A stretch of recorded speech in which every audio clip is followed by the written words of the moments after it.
Office সহায়কের প্রধান কর্তব্য কী? প্রায় পরীক্ষাতেই কিন্তু এটি আসে। আপনারা যেহেতু এখানে 2 মার্কের এসেছে, অনেক সময় 5টি বাক্য লিখতে বলা হয়, আপনারা দেখে নেবেন। আসসালামু আলাইকুম। জেলা প্রশাসকের কার্যালয় রাঙামাটি, পদের নাম অফিস সহায়ক, পূর্ণমান ছিল 40, সময় 60 মিনিট। এই প্রশ্নের সমাধানটি আপনাদেরকে দেখাবো। চলুন সমাধানটি দেখে নেওয়া যাক। তার আগে আপনাদেরকে একটি বিষয় জানিয়ে দেই, যারা অফিস সহায়ক পদে চাকরি করতে চান, আবেদন করেছেন, প্রস্তুতি নিচ্ছেন, তাদের প্রস্তুতিকে আরও ভালোভাবে নেওয়ার জন্য প্রায় 90% সরাসরি কমন উপযোগী বিগত সালের প্রশ্নের সমন্বয়ে তৈরি 50 সেট আপডেট প্রশ্ন 2024-এর সহ বাংলা, অঙ্ক, ইংরাজি, সাধারণ জ্ঞান সব সমাধান সহই পাবেন। এবং যে অঙ্কগুলো এখানে আসে 100% আপনি ইনশাল্লাহ কমন পাবেন, কারণ অঙ্কের জন্য স্পেশাল হ্যান্ডনোট তৈরি করা হয়েছে, যেখান থেকে আপনি সরাসরি অঙ্ক কমন পাবেন। স্বল্প মূল্যে পিডিএফ ফাইল আপনারা হোয়াটসঅ্যাপে নিতে পারবেন। হোয়াটসঅ্যাপ নাম্বারটি হচ্ছে 01935158184। আর আপনারা যে ফাইলগুলো পাবেন তা একটু দেখিয়ে দেই। এখানে দেখেন লেখায় আছে সবগুলো। বাংলা সাজেশন আছে 2024 আপডেট করা, ইংরেজি সাজেশন, সাধারণ জ্ঞান, ম্যাথ, তারপরে অফিস সহায়কের আপডেট সাজেশন আছে। দেখেন এই যে 5টা ফাইল, 10টা করে 50টা প্রশ্ন আছে এখানে। তারপর হ্যান্ডনোট রয়েছে এই যে 1, 2, 3, এখান থেকে ইনশাল্লাহ অঙ্কগুলো সব কমন পাবেন। এবং সাধারণ জ্ঞান রয়েছে। অন্তর্বর্তীকালীন সরকারকে সহ মানে আপডেট করা হয়েছে, অন্তর্বর্তীকালীন সরকারের আমলে যারা পরীক্ষা দিবেন তাদের জন্য যে সাধারণ জ্ঞান সেটিও ইনশাল্লাহ দিয়ে দেওয়া হবে। চলুন আমরা যে প্রশ্ন সমাধান রয়েছে সেটি শুরু করি। বাংলা থেকে 10 মার্ক ছিল। প্রথমে সন্ধিবিচ্ছেদ, অধোগতি, অধ বিসর্গ প্লাস গতি। সঠিক বানান লিখুন। শারীরিক, এখানে বানান এই যে রয় দীর্ঘ রয়েছে, এখানে রয় রস্যি হবে, শারীরিক। বিপরীত শব্দ লিখুন। সন্ধি, মানে সন্ধির বিপরীত শব্দ কি হবে সেটি হচ্ছে বিগ্রহ। কারক ও বিভক্তি নির্ণয়। তিলে তৈল আছে, এটা হবে অপাদানে সপ্তমী। এক কথায় প্রকাশ করুন। অন্তিমকাল উপস্থিত যার। সঠিক উত্তর মুমূর্ষ। অর্থসহ বাক্য রচনা করুন। চীনে যোগ। চীনে যোগের অর্থ হচ্ছে নাছর বান্দা। আমি আমার মতো এখানে একটি অর্থ দিয়েছি, আপনারা আপনাদের মতো দিয়ে নেবেন। আমারটা হচ্ছে রফিকের মতো এমন চীনে যোগ আর দেখিনি বাবু। উদক শব্দের প্রতিশব্দ কোনটি? এখন উদক মানেটা কি আপনার জানা লাগবে। আর এখানে কি যে কটা রয়েছে, এখানে আপনার দেখেন প্রশ্ন ধরনটা দেখেন, এখানে কিন্তু উত্তর লিখতে হয়েছে। আবার এখানে হচ্ছে আপনার টিক দেওয়া যাবে না, আপনি জাস্ট সঠিক উত্তরটি আপনার প্রশ্নে লিখবেন, উত্তরপত্রে লিখবেন। তো উদক মানে হচ্ছে আপনার পানি বা বৃষ্টি বা জল, মানে জলের আর একটা শব্দ হচ্ছে উদক। আর উদকের আরেকটি শব্দ এখানে হচ্ছে নীর। আর নীর মানে কিন্তু পাখির বাসা, এখানে বাসা রয়েছে, ক্ষীর রয়েছে, এগুলো হবে না, সঠিক উত্তর হবে নীর। পানি শব্দটি কোন লিঙ্গ? স্ত্রী, পুরুষ, ক্লিপ না কোনটি নয়? পানি হচ্ছে ক্লিপ লিঙ্গ। ব্যাস বাক্যসহ সমাস নির্ণয় করুন। মন গড়া, মন দিয়ে গড়া, এটি হচ্ছে তৃতীয়া তৎপুরুষ সমাস। ইংরেজি থেকে প্রশ্ন দেখে নেওয়া যাক। Change the following sentence into active or passive mood.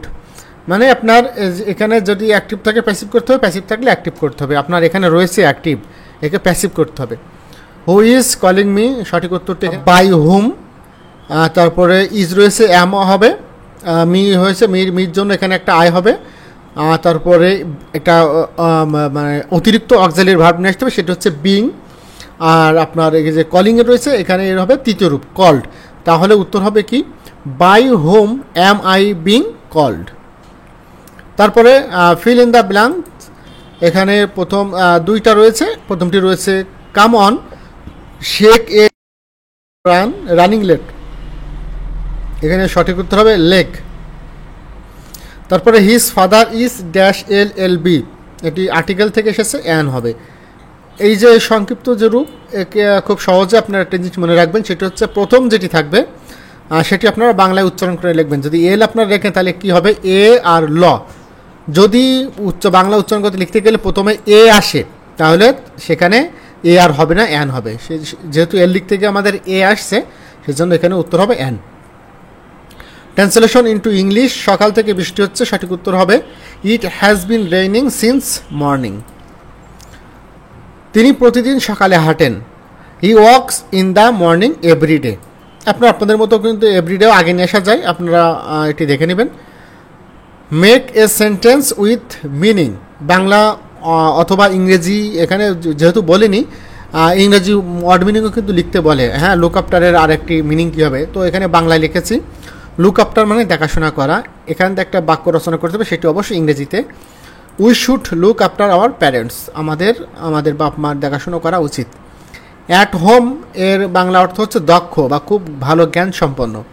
He is quite at home in English, সে ইংরেজিতে খুবই দক্ষ। কারেক্ট দ্য স্পেলিং, ইংরেজি থেকে দেখেন এই যে ডায়রিয়া এর এটা হচ্ছে ভুল মানে দেওয়া রয়েছে, বানান দেওয়া রয়েছে। সঠিক যে বানান সেটি পাশে দেওয়া রয়েছে, আপনারা এটি দেখে নেবেন। ডায়রিয়ার সঠিক ইংরেজি বানান হচ্ছে DIARRHEA। অনেক জায়গার ও থাকে, কিন্তু আসলে সঠিক হবে এটাই। তারপরে রয়েছে সাইকোলজি বানান, সঠিক উত্তর হচ্ছে দেখে নেন PSYCOLOGY, সাইকোলজি। তারপরে দুইটা এখানে অঙ্ক এসেছে। প্রথমটি আপনারা দেখছেন 16 নম্বরে, যেটি 2x - 2/x = 3 হলে x² + 1/x² এর মান কত। এখানে সমাধান দেওয়া রয়েছে, ইনশাল্লাহ আপনারা এটি দেখে নেবেন।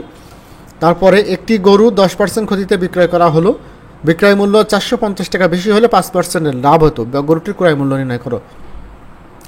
যেহেতু ক্রয় মূল্য এখানে নির্ণয় করতে বলেছে, আমরা অঙ্কটি এভাবে শুরু করতে পারি। ক্রয় মূল্য 100 টাকা হলে 10% ক্ষতিতে বিক্রয় মূল্য, যেহেতু ক্ষতি তাহলে 100 থেকে 10 বিয়োগ যাবে 90 টাকা। আবার যেহেতু এখানে 5% লাভ, তাহলে 5% লাভে যেহেতু তাহলে যোগ হবে 100 + 5 105 টাকা। তাহলে এই যে দুইটাই কিন্তু বিক্রয় মূল্য, তাহলে বিক্রয় মূল্য পার্থক্য কত সেটা বের করে নিতে হবে। তাহলে উভয় বিক্রয় মূল্য পার্থক্য 105, আর এখানে প্রথমটা ছিল 90, 15 টাকা। তাহলে বিক্রয় মূল্য 15 টাকা বেশি হলে ক্রয় মূল্য কত ছিল, এই যে 100 টাকা। আর বিক্রয় মূল্য 1 টাকা বেশি হলে ক্রয় মূল্য অবশ্যই কম হবে, সেই জন্য ভাগ হয়েছে 100 ভাগ 15। আর বিক্রয় মূল্য কত বেশি বলেছে প্রশ্নে, 450 টাকা। তাহলে 450 টাকা বেশি হলে ক্রয় মূল্য কত হবে, নিশ্চয়ই বেশি হবে, এই জন্য গুণ হয়েছে 100 × 450 নিচে 15, 3 × 15 = 45, আর এখানে তাহলে 30 × 100 3000 টাকা ক্রয় মূল্য উত্তর। তারপরে সাধারণ জ্ঞান, অফিস সহায়কের প্রধান কর্তব্য কী। প্রায় পরীক্ষাতেই কিন্তু এটি আসে। আপনারা যেহেতু এখানে 2 মার্কের এসেছে, অনেক সময় 5টি বাক্য লিখতে বলা হয়, আপনারা দেখে নেবেন। এখানে আমি উত্তর দিয়ে দিয়েছি। অফিস সহায়কের প্রধান কর্তব্য হলো অফিসের বিভিন্ন কাজে সহায়তা করা এবং অফিসের দৈনন্দিন কার্যক্রমকে সুষ্ঠুভাবে পরিচালনায় সহায়তা প্রদান করা।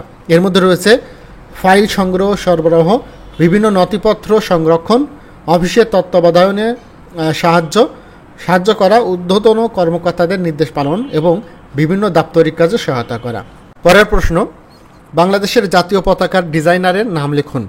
সঠিক উত্তর কামরুল হাসান। 1 মার্কের প্রশ্ন ছিল। জাতীয় সংসদের স্থপতিকে লুই আইকান। ILO এর সদর দপ্তর কোথায় অবস্থিত, সঠিক উত্তর হচ্ছে জেনেভায়। ওয়ারি বটেশ্বর কোন জেলায় অবস্থিত, এটি হচ্ছে নরসিংদীর বেলাব ও শিবপুর উপজেলায় অবস্থিত। বাংলাদেশের একমাত্র প্রবাল দ্বীপের নাম লিখুন। সঠিক উত্তর কক্সবাজার জেলার সেন্ট মার্টিন দ্বীপ। বাংলাদেশকে প্রথম কোন দেশ স্বীকৃতি দেয়, সেটা হচ্ছে ভুটান। মুক্তিযুদ্ধে খেতাবপ্রাপ্ত 2 জন নারীর নাম লিখুন। একজন হচ্ছে তারামন বিবি, আর একটি হচ্ছে সেতারা বেগম। সবশেষ প্রশ্ন, 7 সাগরের মাঝি কাব্যগ্রন্থের রচয়িতাকে। কবি ফররুখ আহমদ। আশা করছি আপনাদের ভিডিওটি ভালো লেগেছে এবং এই প্রশ্নের সমাধানটি আপনাদের উপকারে আসবে। অবশ্যই পদে যারা পরীক্ষা দিবেন, আমার তৈরি প্রায় 90%-এর অধিক আপনি সরাসরি কমন পাবেন। অঙ্ক 3টি বা 2টি যেটি আসে সরাসরি কমন পাবেন ইনশাল্লাহ 100%।